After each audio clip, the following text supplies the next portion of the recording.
നമസ്കാരം. ഏവർക്കും ദേവൂസ് ചാനലിൻ്റെ ജ്യോതിഷ വിഭാഗമായ പ്രദക്ഷിണത്തിലേക്ക് സ്വാഗതം. ചാനൽ ആദ്യമേ കാണുന്നവർ ദയവായി സബ്സ്ക്രൈബ് ചെയ്യുക.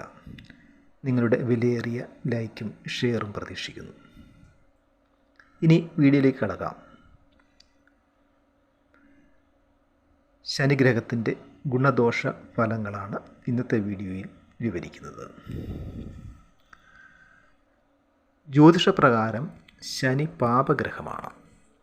ദുഃഖം, ദുരിതം, ആയുസ് എന്നിവയുടെ കാരകഗ്രഹം കൂടിയാണ് ശനി. ഗ്രഹനിലയിൽ ശനിഗ്രഹം ഏതൊക്കെ സ്ഥാനങ്ങളിലും ഭാവങ്ങളിൽ നിന്നാൽ ജാതകന് ഗുണവും ദോഷവും ഉണ്ടാകുമെന്ന് നോക്കാം. മകരം, കുംഭം, മീനം, ധനു, തുലാം എന്നിവ ഒഴികെ എവിടെ ശനി നിന്നാലും അത് ഗുണം ചെയ്യുന്നതല്ല.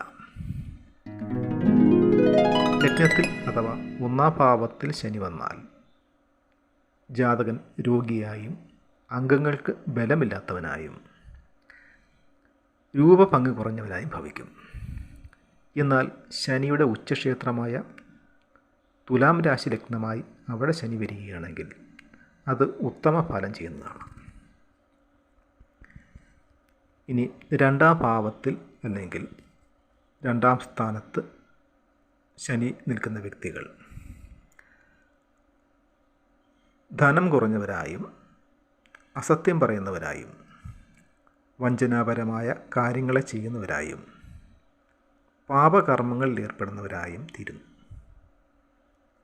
രണ്ടാം ഭാവം ശനിയുടെ മോശം ഭാവമായി പറയുന്നു.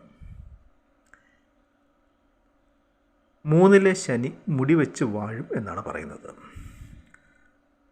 മൂന്നാം ഭാവത്തിൽ ശനി നിൽക്കുമ്പോൾ ജനിക്കുന്നത് ഏറ്റവും ഗുണം ചെയ്യുന്നതാണ്. 3 ശനിയുടെ ഉത്തമ ഭാവമാണ്. 3-ൽ ശനി നിന്നാൽ ജാതകൻ വംശഗുണമുള്ളവനായും ധനികനും സൽസ്വഭാവിയായും ഉത്കൃഷ്ടതയും വിശാല ബുദ്ധിയും പരാക്രമമുള്ളവരുമായി തീരും. ഇത്തരക്കാർ നല്ല ദാമ്പത്യ ജീവിതം നയിക്കുന്നവരുമായിരിക്കും. 4-ാം ഭാവത്തിലെ ശനി ഹൃദയപീഡയും മാതാവിന് ദുഃഖം വരുത്തുകയും സമ്പത്തിനും സുഖത്തിനും കുറവ് വരുത്തുകയും ചെയ്യുന്നതാണ്. 4-ൽ ശനി നിൽക്കുമ്പോൾ ജനിക്കുന്ന വ്യക്തി കാപട്യം നിറഞ്ഞവരും ഭാഗ്യത്തിന് കുറവുള്ളവനുമായിത്തീരും. 5-ാം ഭാവത്തിൽ അല്ലെങ്കിൽ ഗ്രഹനിലയിൽ 5-ാം സ്ഥാനത്ത് ശനി നിൽക്കുമ്പോൾ ജനിക്കുന്ന വ്യക്തി സുഖവും പുത്രന്മാരും കുറവുള്ളവരും മറ്റുള്ളവരെ അധിക്ഷേപിക്കുന്നതിലും വേദനിപ്പിക്കുന്നതിലും താല്പര്യം കൂടിയവരുമായിരിക്കും. ഇവർക്ക് നല്ല ദീർഘായുസ്സുണ്ടായിരിക്കും. 6-ാം ഭാവം ശനിയുടെ മറ്റൊരു ഉത്തമ ഭാവമാണ്. 6-ൽ ശനി നിൽക്കുമ്പോൾ ജനിക്കുന്ന വ്യക്തി ശത്രുക്കളുടെ മേൽ വിജയം കൈവരിക്കുന്നവരും അഭിമാനം, പ്രഭുത്വം, ധനം, ശൂരത്വം, സുഭഗത എന്നീ ഗുണങ്ങളോട് കൂടിയവരും സുഖിമാന്മാരുമായിരിക്കും. എന്നാൽ ഇവരെ പലവിധത്തിലുമുള്ള രോഗങ്ങൾ അലട്ടുന്നതാണ്. 7-ാം ഭാവത്തിലെ ശനി മൂലം ഭാര്യാസംബന്ധമായ ദുഃഖം അനുഭവിക്കുകയും സുഖവും ധനവും കുറയുകയും സ്ത്രീകൾക്ക് ഭർത്തൃസുഖം കുറഞ്ഞിരിക്കുകയും അലസതയും ആരോഗ്യഹാനിയും ഉണ്ടാക്കുന്നതുമാണ്. 8-ാം ഭാവം ശനിയുടെ മോശം ഭാവമാണ്. 8-ാം ഭാവത്തിലെ ശനി അല്ലെങ്കിൽ 8-ൽ ശനി നിൽക്കുമ്പോൾ ജനിക്കുന്ന വ്യക്തികൾക്ക് ആയുസ് കുറവായിരിക്കും. ഇവർ രോഗങ്ങളാൽ ദുഃഖിതരും ബന്ധുക്കളിൽ നിന്ന് അകന്നു ജീവിക്കുന്നവരും സന്യാസ ജീവിതം നയിക്കുന്നവരുമായിരിക്കും. 9-ാം ഭാവത്തിലെ ശനി കളത്രസുഖവും ദാമ്പത്യ സുഖവും നൽകുന്നതാണ്. എന്നാൽ പൊതുവെ മനസ്സമാധാനം കുറഞ്ഞവരായിരിക്കും ഇത്തരക്കാർ. 10-ാം ഭാവത്തിൽ ശനി നിൽക്കുന്നത് ഉത്തമമായി പറയുന്നു. 10ലെ ശനി നല്ല ഗുണങ്ങൾ പ്രദാനം ചെയ്യുന്നതാണ്.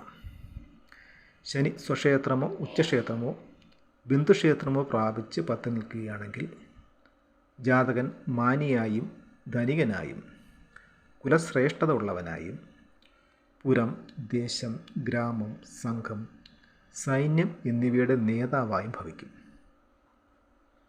രാജതുല്യമായ സുഖാനുഭവങ്ങളുള്ളവരായും ആർക്കും വഴങ്ങാത്തവരുമായിരിക്കും ഇത്തരക്കാർ. എന്നാൽ ഇവരുടെ ധനത്തിന് സ്ഥിരത കുറവായിരിക്കും. 11ാം ഭാവം ശനിയുടെ മറ്റൊരു ഉത്തമ ഭാവമായി പറയുന്നു. 11ൽ ശനി നിൽക്കുന്നവർ സമ്പത്തും ആരോഗ്യവും ശ്രേയസ്സും ദീർഘായുസ്സും ഉള്ളവരായിത്തീരും. ഇവരിലധികം പേരും സർക്കാർ ജോലിക്കാരുമായിരിക്കും. 12ാം ഭാവത്തിലെ ശനി ദോഷങ്ങൾ വരുത്തി വയ്ക്കുന്നതാണ്. 12ൽ ശനി നിൽക്കുമ്പോൾ ജനിക്കുന്ന വ്യക്തികൾക്ക് ദുർവ്യയം കൂടുതലായിരിക്കും. സാമ്പത്തികമായ പരാധീനതകൾ ഇവർക്കുണ്ടായിരിക്കുന്നതാണ്. കൂടാതെ ശത്രുപീഡ, ദുസ്വഭാവം, സന്താനക്കുറവ്, ഏതൊരു കാര്യത്തിലും പരാജയം എന്നിവ ജാതകന് സംഭവിക്കുന്നതാണ്. നാടും വീടും ബന്ധുക്കളെയും വെടിഞ്ഞ് അന്യദേശവാസം ചെയ്യേണ്ട അവസ്ഥ ഉണ്ടാകും.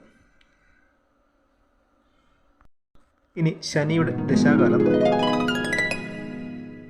ജാതകപ്രകാരം ജ്യോതിഷപ്രകാരം ശനിയുടെ ദശാകാലത്ത് ഒട്ടകം, എരുമ, പോത്ത്, പക്ഷിവർഗങ്ങൾ, വൃത്ത സ്ത്രീകൾ, ചാമ, തിന മുതലായ നിന്ദ്യധാന്യങ്ങളുടെ അനുഭവവും ഇവയിൽ നിന്നും ധനം സിദ്ധിച്ചും ഗ്രാമം, പുരം, നഗരം, സംഘം, സൈന്യം, സമുദായം ഇവകളുടെ ആധിപത്യം സിദ്ധിച്ചും ഇതിൽ നിന്നെല്ലാം വരുമാനമുണ്ടായും കഫ വായു രോഗങ്ങൾ വന്നും കോപം, ഈർഷ്യ, അമർഷം എന്നിവ വർദ്ധിച്ചും കുത്സിത കർമ്മങ്ങളിൽ ഏർപ്പെട്ടും എല്ലാ കാര്യങ്ങളിലും അലസതയും അധ്വാനവും പരിശ്രമവും ഏറിയിരുന്നു ഭാര്യാപുത്രൻ ഭൃത്യനും നിന്ദിച്ചും അംഗവൈകല്യം സംഭവിച്ചും ഫലമായി പറയുന്നു. ശനിയുടെ ദശാകാലം കഷ്ടതകൾ ഏറിയിരിക്കുമെങ്കിലും ഇഷ്ടസ്ഥാനത്ത് നിൽക്കുന്ന ശനിയുടെ ദശാകാലത്ത് ജാതകന് നല്ല ഫലങ്ങളാണ് ഉണ്ടാകുന്നത്. പ്രത്യേകിച്ച് സ്വന്തം ക്ഷേത്രങ്ങളായ മകരം, കുംഭം എന്നീ രാശികളിലോ ഉച്ചക്ഷേത്രമായ തുലാം രാശിയിലോ ശനി നിൽക്കുകയാണെങ്കിൽ ശനി അഭീഷ്ടദായകനായി മാറുന്നതാണ്.